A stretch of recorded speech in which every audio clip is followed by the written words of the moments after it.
آپ صلی اللہ علیہ وسلم دین کی دعوت سرعام دیتے تھے. جو مسلمان تھے نا، جو مسلمان تھے وہ حضرت ارقم بن ارقم کے گھر آ کر خفیہ طور پر اپنی دینی امور ادا کرتے تھے.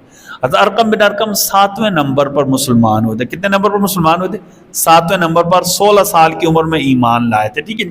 اچھا، یہ جو حضرت ارقم بن ارقم کا گھر تھا نا، یہاں بڑے بڑے انقلابی باتیں ہوئیں.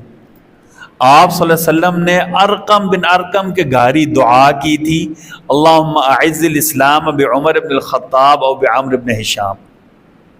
اللہ، آپ عمر بن خطاب کے ذریعے عامر بن ہشام، یا ابو جہل کا نام تھا عامر بن ہشام، ان کے ذریعے آپ اسلام کو عزت دے دیں.